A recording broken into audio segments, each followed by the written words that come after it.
Great question, because I see some of the speakers from HUSTEF in the audience. Who's a local tester? Put hands. Nice.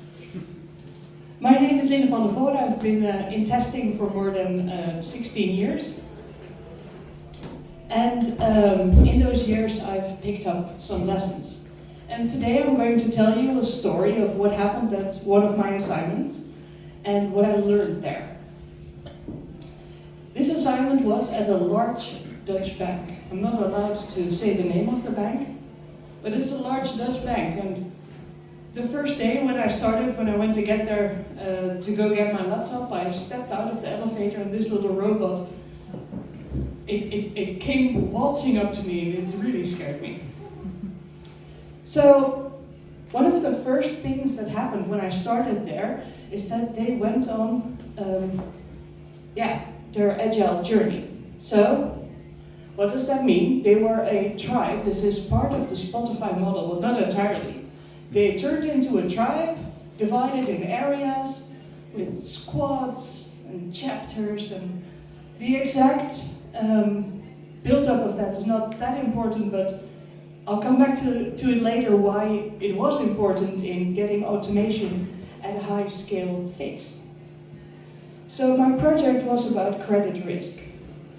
They much prefer that I look at it like this. And this bank, their systems, everything worked. But it worked like this. No one exactly knew how things were connected to one another, but some people said, we're going to make a live scale model of how the things are connected. And then this is part of it. And every little box you see is an application, and every little wire you see is a connection. And this is only part of the whole structure. So what we were going to do is we were going to rebuild the world of credit risk, because as a bank in the EU, you need to be able to tell credit risk of every loan, every mortgage, everything. And this bank couldn't, which brought them into trouble with the European Central Bank. So, who is aware of the Knefin model? Hey. The Knefin model is a really interesting model to look at where an organization is and what they're trying to do. I much prefer this picture. It's a bit more chaotic to me than more people. Than you would think it is. So the project management, they thought that we were in complicated, but we were in chaos all the time, which made it very difficult to get things done.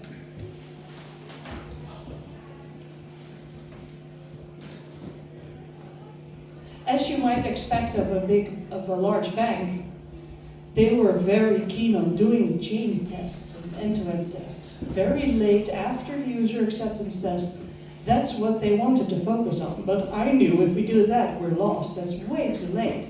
If we want to deliver anything working, we need to test a lot sooner. I also noticed that some people struggled to get things done because everyone was working to get those parts of the applications working, and management didn't give technical debt or test automation much leeway. We just had to get things to production, because if we wouldn't have delivered it, the risk was losing the bank license. Very big and scary. We didn't lose the bank license, we made it. So was the transition easy? Were we zen at all doing this? No, not at all.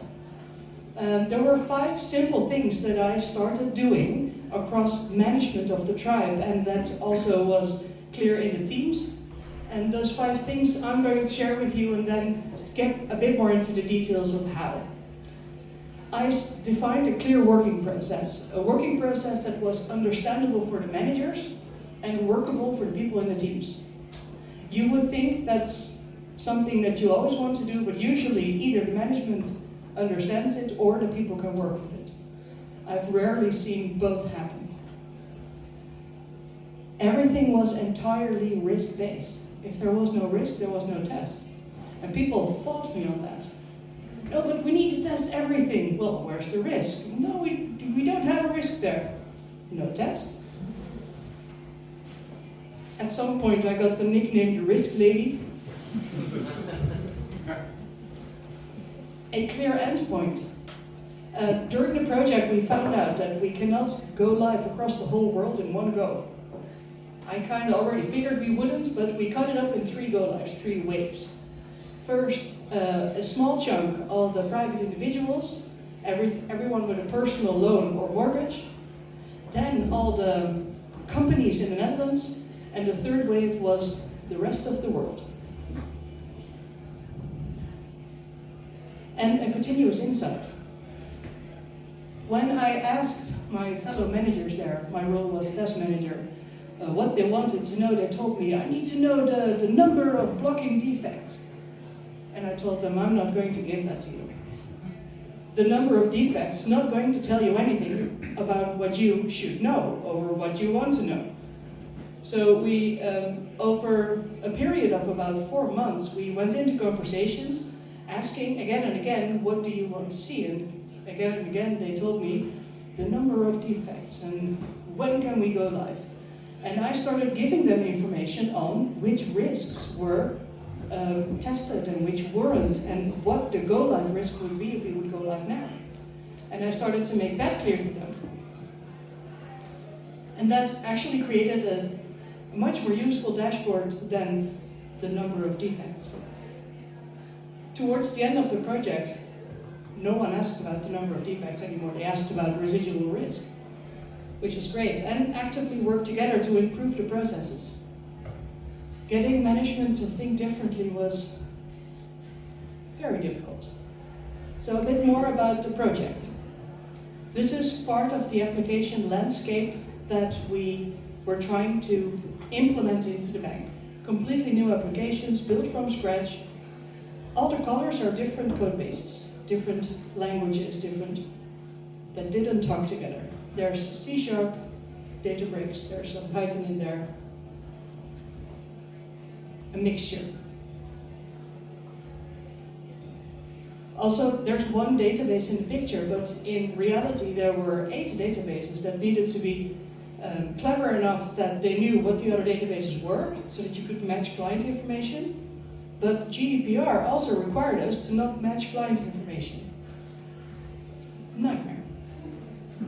So we broke it off into logical blocks that there's the 3 applications here together. They needed each other to work. They could not work individually, so we kept those together. But everything that we could separate, we did. Because I worked from a point of view that a team has to first assess, does their application work? Then they have to assess, can their application work with others? And only then are you going to start looking at your neighbor chain. No risk, no test. First we started doing application level risk assessments. Then we did risk assessments on the connections, and the next step was chain level risk assessments. I divided them because they were very different risks that we faced, and they asked for very different mitigating actions.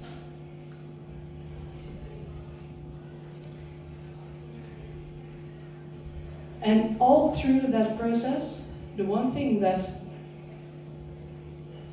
kept me challenged was the fact that while I was trying to make everyone shift left and test sooner, test on your application level, automate all those tests as soon as you can, and run them daily, implement them in the pipeline, for some teams this was entirely new.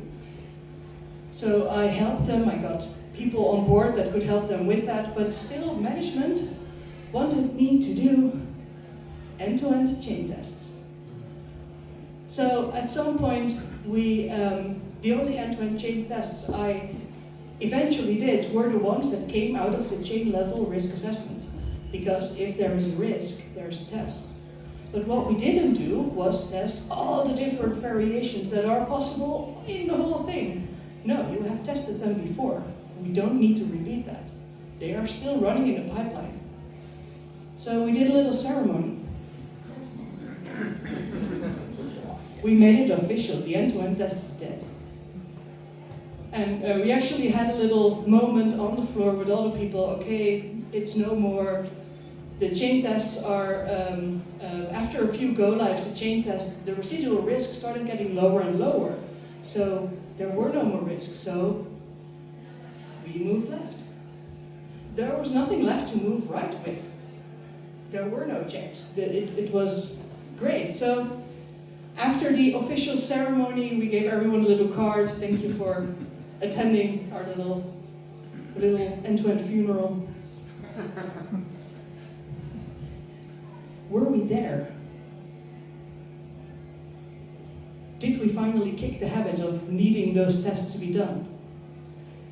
Sadly, no. We went live and we successfully, I'm very proud of that. Then I started to look at how the teams were actually doing their test automation. And often it looked like this.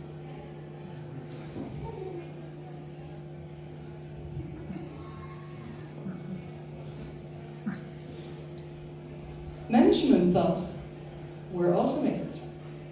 This is great. But in the end, people were still doing a lot of manual interventions to get those scripts working. It needed daily attention. Sometimes people were busy just getting a test to green and taking half a day every day to get there. And that's an incredible waste of time. And that's a mountain of tech debt that you really need to tackle. And the most difficult part was actually not the automation of the applications itself, because that was okay, but the integration tests that they needed to do together.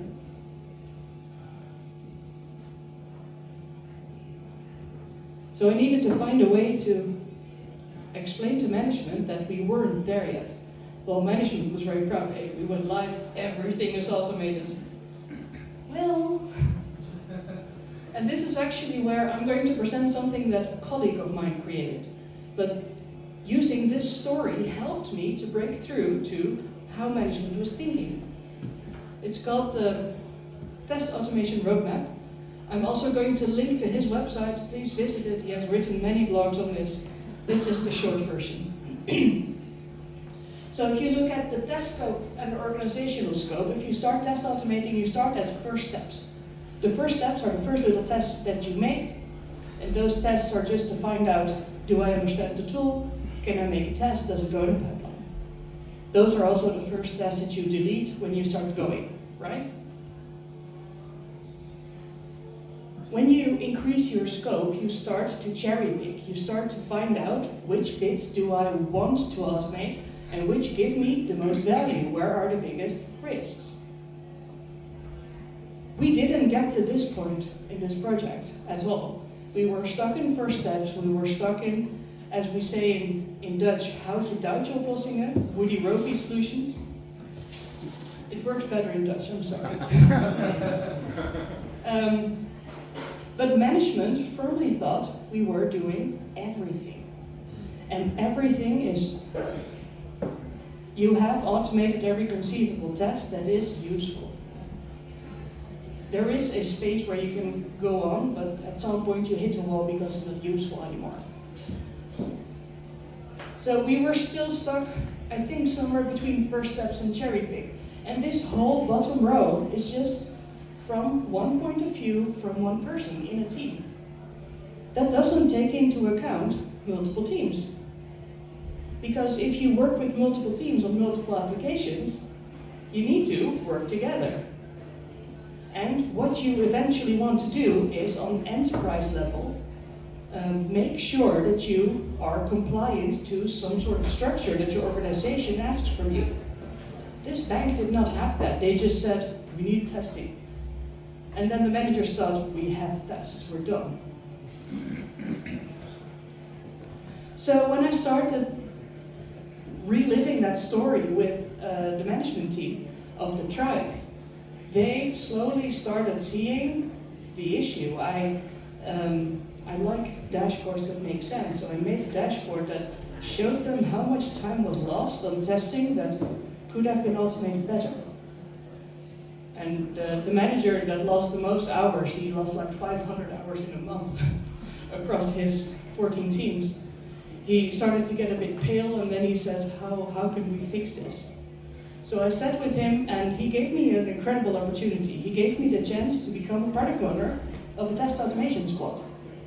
And that test automation squad was going to fix all these problems for everyone, hopefully. So I became a product owner of one of those squads, and I started leading the test guild. There wasn't a guild, so I also started that because I figured everyone who's not in my squad, maybe people want to work with me on this. Let's get them involved.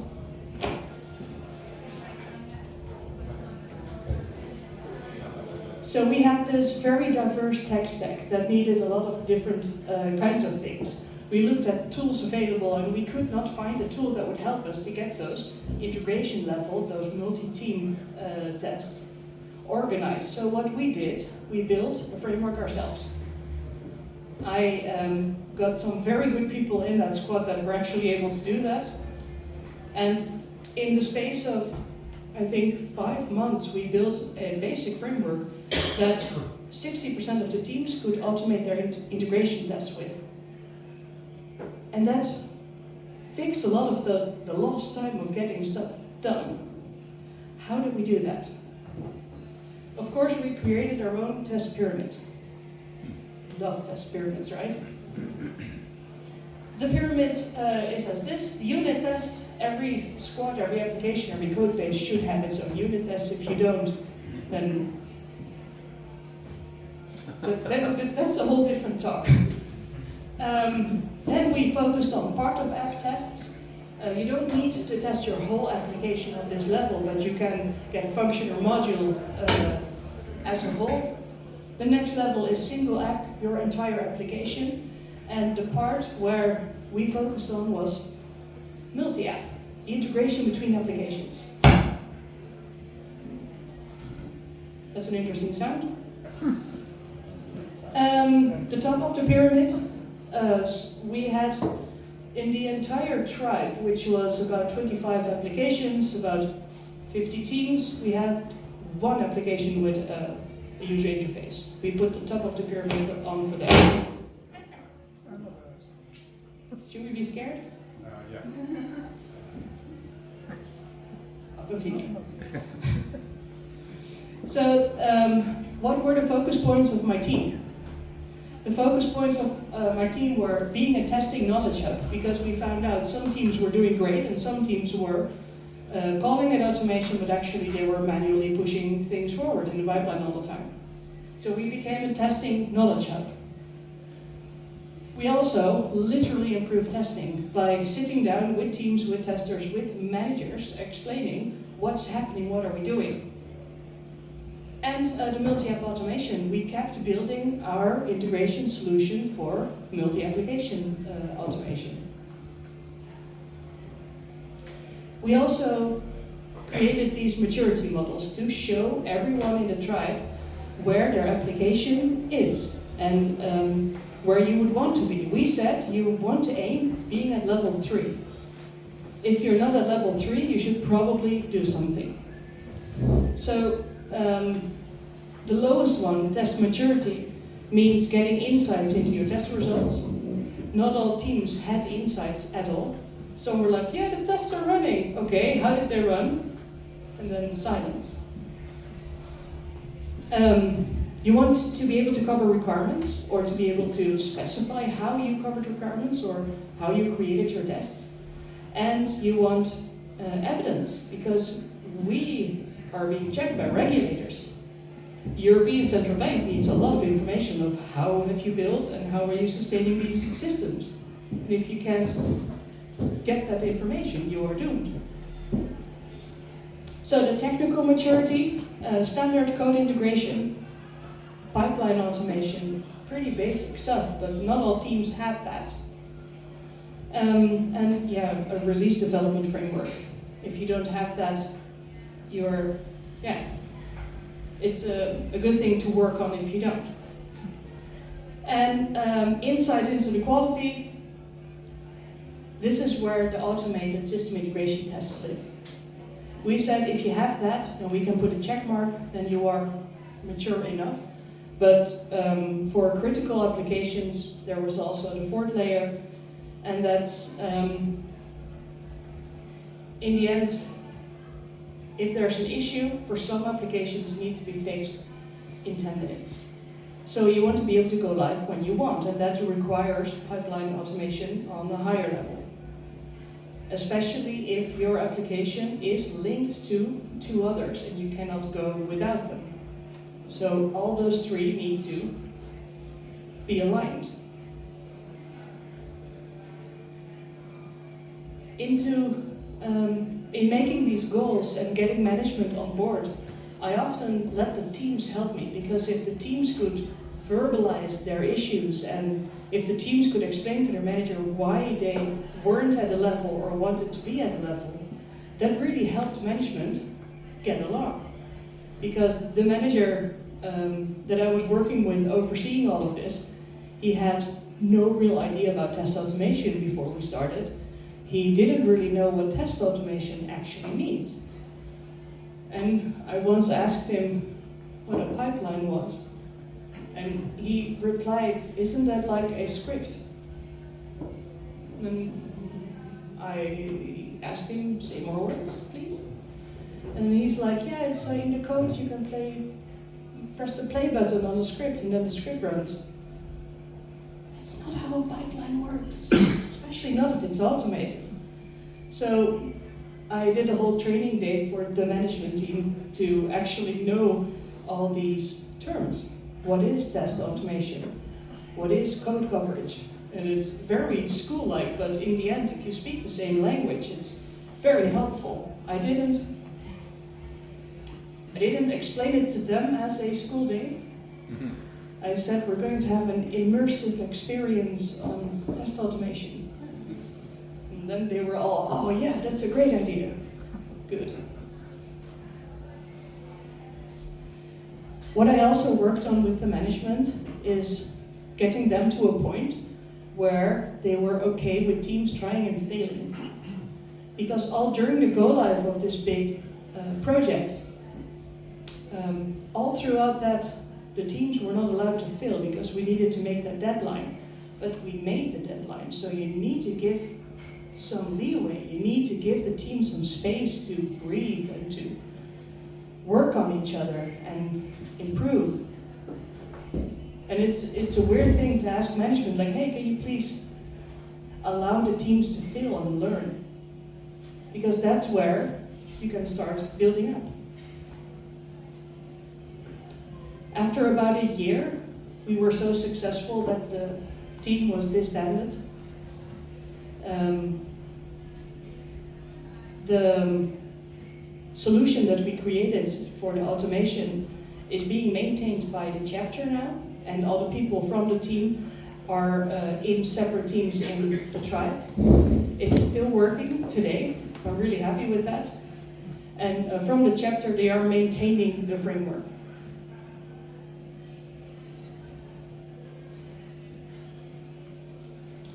So the key takeaways. I learned here how to deal with management or a manager that had no idea of automation, especially at scale. Because at scale you need to not just look at the technical part, but also at the organizational part. We really have to teach management what a tribe needs. We needed to teach the managers how to deal with technical people and how you can create an environment where they can learn and fail and grow. And to challenge people to do big things. If I hadn't challenged my team to create a framework that would help the tribe, the framework wouldn't exist. At first we thought it couldn't be done, but I just kept pushing them. But can we? What if we look at it this way? Do we need a subject matter expert? And in the end, they did do it, while at first they thought it's not possible. And that's my whole story. Thank you.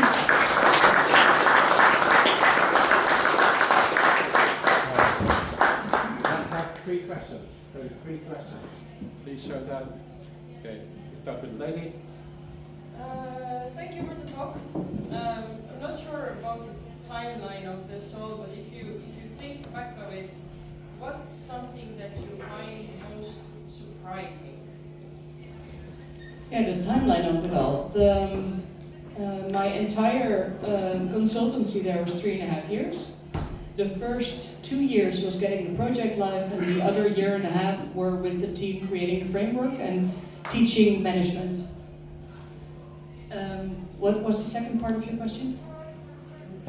What was most surprising to you? Yeah, most surprising how little management knew about the technical side of most things. Not just testing, most things. The chat. Hey Linda, thank you for the talk. I also worked for in a bank for a while, and I think the most challenging thing for me there was trying to guide them about risk, right? Because when I talk about people's money, everything sounds super risky and everything. And until you convince them that not everything is high risk, it took me some time. Do you have any insights on that challenge? Yeah, how to get an organization to think risk-based. Yeah. It was a lot more difficult than I anticipated, because usually with clients I explain how a risk assessment works and then they're there. But the bank goes, no, but everything's important, so we have to test everything all the time. And then I had to repeatedly, and I think about 15 plus times explain to different versions and different people that when you assess a risk, you look at the risk as small as possible. And then you take mitigating action. So if there's a risk, you create one test or multiple tests. But then you have covered that risk, so you need to put it aside, it's covered.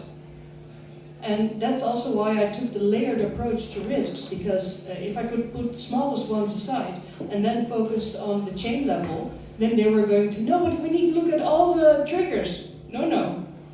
They have risks, they have tests. What's the risk in the chain? And that was a very lonesome process to explain that again and again and again. And I think that took 6 months until I got everyone on board. And it were a lot of difficult conversations, but what helped me was getting 1 or 2 influential sponsors that had my back in this. It's terrible that that was needed, but yeah, in the end, they pushed people along and said, this is the way. Anyone else? No.